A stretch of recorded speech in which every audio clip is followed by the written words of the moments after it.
آج ہمارے سماج میں جو بے غیرتی ہے اس کی بہت بڑی وجہ یہ ہے کہ ہمارے گھر میں، ہمارے خاندان میں محرم اور غیر محرم کا کوئی فرق نہیں ہے. چچا زاد بھائی بہن ہیں، آپس میں کوئی پردہ نہیں ہے، کوئی رکاوٹ نہیں ہے، ہنسی مذاق ہو رہا ہے، باتیں ہو رہی ہیں، موبائل پر بات ہو رہی ہے، واٹس ایپ پر چیٹنگ ہو رہی ہے. کیوں صاحب؟ یہ ہمارے خالہ کی لڑکی ہے، ہمارے چچا کی لڑکی ہے.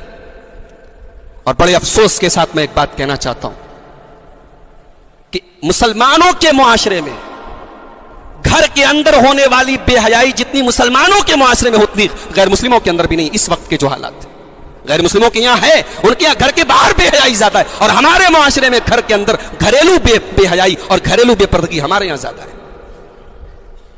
جیجا اور سالی کے بیچ میں کوئی پردہ نہیں ہے، دیور اور بھابھی کے بیچ میں کوئی پردہ نہیں ہے.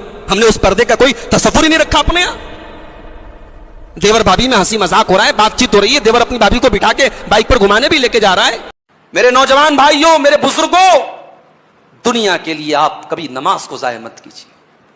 اور یہ بات یاد رکھیے، جس سوسائٹی میں نماز کی قدر نہ ہوتی ہو، جس سماج میں نماز کو چھوڑا جاتا ہو، جس گھر کے نوجوان بچے نماز نہ پڑھتے ہوں، میں اس بات کو نوٹ کر لیجئے، پورے یقین کے ساتھ کہتا ہوں کہ جس گھر میں نماز برباد ہوگی، جس سوسائٹی میں نماز برباد ہوگی، اس سوسائٹی اور سماج میں شہوتیں بے لگام ہو جائیں گی.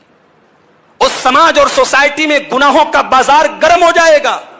کیوں؟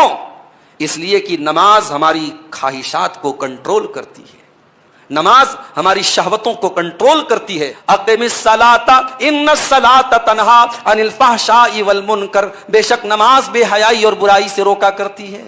تو نماز سے مت کہیے کہ مجھے کام ہے، اپنے کام سے کہیے، اپنے کاروبار سے کہیے کہ نماز کا ٹائم ہے، اور نماز کے ٹائم سارے کاروبار بند کر دیجیے. ہمارے یہاں تو صاحب کوئی نماز میں بہت اچھا ہے تو صاحب اللہ کے دین میں خرچ کرنے کے معاملے میں بڑا کنجوس ہے، بڑا بخیل ہے، کروڑ پتی ہے، ارب پتی ہے، اور اللہ کے راہ میں خرچ کرنے کی بات آئے تو صاحب جان نکلتی.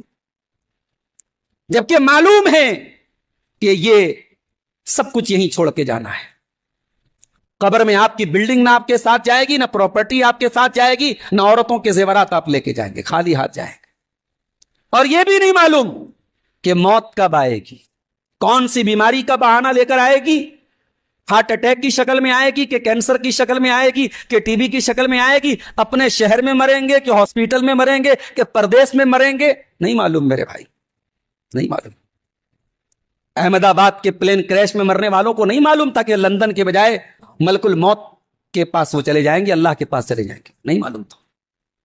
ارے اسلام تو وہ دین ہے، شریعت تو وہ شریعت ہے کہ جمعہ کے دن جمعہ کی نماز پڑھنے کے بعد اللہ کہتا ہے فَإِذَا قُضِيَتِ الصَّلَاةُ فَانْتَشِرُوا فِي الْأَرْضِ وَابْتَغُوا مِنْ فَضْلِ اللَّهِ. جمعہ کی نماز ہو گئی، سنتیں پڑھ لی، عبادت سے فارغ ہو گئے تو گھر آ کے آرام مت کرو، نکل جاؤ اپنے کام میں، اللہ کی زمین میں پھیل جاؤ، اپنی روزی روٹی میں لگ جاؤ. تو ہمارے نوجوان بیکار ہیں، اور بیکاری کی وجہ سے بھی بہت سارے جرائم اور کرائمز ہمارے سماج میں بڑھتے ہیں.